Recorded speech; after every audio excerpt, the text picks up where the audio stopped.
তিন দফা দাবির যেই আন্দোলন রয়েছে সেই আন্দোলনের প্রেক্ষিতে গতকাল যেই শাহবাগে ব্লকেট কর্মসূচি এবং আজকে যে দ্বিতীয় দিনের মতো যে ব্লকেট কর্মসূচি রয়েছে সেই কর্মসূচি পালন করছেন। সেই কর্মসূচির এক পর্যায়ে হচ্ছে তারা বলছিলেন যে দুপুর 1টার মধ্যে যদি আমাদের দাবি আদায় না হয় সেক্ষেত্রে হচ্ছে আমরা সচিবালয় অভিমুখে যাত্রা শুরু করব। সেই প্রেক্ষিতে হচ্ছে যখন দুপুর 1টা বাজে তখন হচ্ছে প্রকৌশল বিশ্ববিদ্যালয়ের শিক্ষার্থীরা সচিবালয় অভিমুখে হচ্ছে যাত্রা শুরু করেন। সেই সাথে যখন তারা ইন্টারকন্টিনেন্টালের সামনে এসে জড়ো হন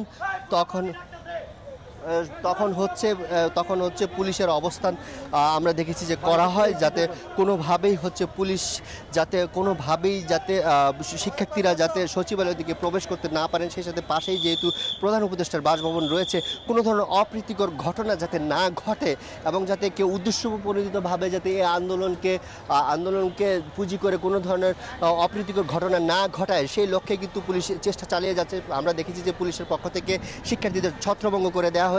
সেই সাথে হচ্ছে আরও একটি বিষয় জানিয়ে রাখি, সেটি হচ্ছে উপদেষ্টা পর্যায়ের পক্ষ থেকে হচ্ছে এই ঘটনাকে কেন্দ্র করে বা শিক্ষার্থীদের দাবির প্রেক্ষিতে হচ্ছে একটি কমিটি গঠন করা হয়েছে। সেই কমিটির থেকে জানানো হয়েছে যে তাদের যে 3 দফা দাবি রয়েছে সেই সেই দাবির প্রেক্ষিতে হচ্ছে দ্রুতই যাতে সিদ্ধান্ত জানানো হয় এবং এই দাবিগুলো যাতে গুরুত্ব দিয়ে আলোচনা করা হয় সেটিও কিন্তু বলা হচ্ছে। সেই সাথে যেই একটি হুমকির অভিযোগ রয়েছে সেই অভিযোগও হচ্ছে তদন্ত করে যারা এটার সাথে জড়িত বা এই হুমকির সাথে জড়িত সেটিরও যাতে ব্যবস্থা নেয় এই ধরনের বিষয়গুলো কিন্তু বলা হয়েছে। সেই সাথে শিক্ষার্থীদের আহ্বান করা হয়েছে যে যেই দাবিগুলো রয়েছে সেই দাবিগুলো অবশ্যই পর্যালোচনা করা হবে। সেই সাথে হচ্ছে এখানকার যারা শিক্ষার্থীরা রয়েছেন সেই শিক্ষার্থীরা হচ্ছে তাদের 3 দফা দাবি আদায়ের লক্ষ্যে এর আগেও আমরা দেখেছি গতকাল ব্লকের কর্মসূচি বা আজ ব্লকের কর্মসূচি, কিন্তু এর আগেও শিক্ষার্থীরা বিভিন্ন পর্যায়ে বিক্ষোভ, মানববন্ধন বা টিসিতে অবস্থান কর্মসূচি এ ধরনের যে ছোট যে কর্মসূচিগুলো রয়েছে সেই কর্মসূচিগুলোর মাধ্যমে হচ্ছে তারা দাবি জানিয়ে আসছেন। কিন্তু এক পর্যায়ে এসে তারা বলছিলেন যে তাদের দাবি মূলত কেউ শুনছেন না বা কেউ গুরুত্ব দিচ্ছেন না, এই ধরনের একটি অভিযোগ কিন্তু বা এই ধরনের একটি কথা কিন্তু তারা বলছেন। এক পর্যায়ে এসে তারা গতকাল শাহবাগে ব্লকেট কর্মসূচি পালন করেন। সেই সাথে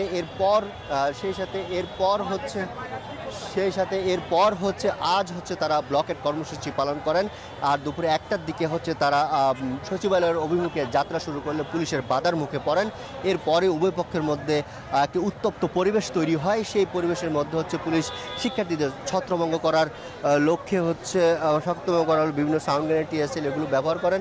একটা পর্যায়ে আমরা দেখেছি যে শিক্ষার্থীদের ছত্রভঙ্গ করা হয়েছে এবং সেই সাথে এখানে হচ্ছে শাহবাগ থেকে ফার্মগেটগামী যেই সড়কটি রয়েছে সেই সড়কটিতে হচ্ছে এখন শিক্ষার্থীরা অবস্থান নিয়েছেন। আর এখানে পুরোপুরি বন্ধ করে দেওয়া হয়েছে সচিবালয়ের যেই ইন্টারকন্টিনেন্টাল সামনে যে গেটটি রয়েছে সেটি কিন্তু পুরোপুরি বন্ধ করে দেওয়া হয়েছে এবং আমরা দেখতে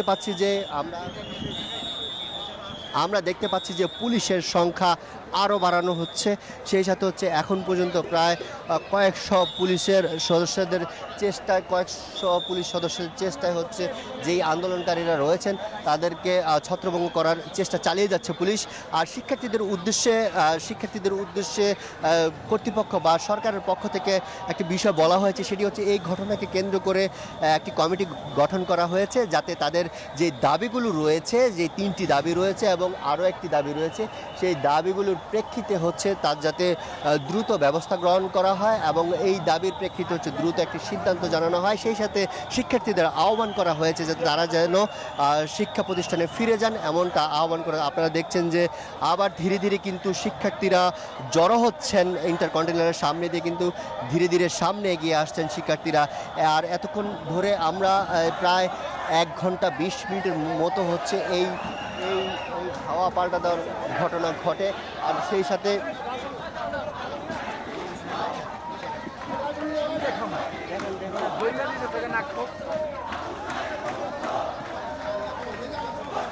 আপনারা দেখছেন যে পুলিশ সদস্যদের কঠোর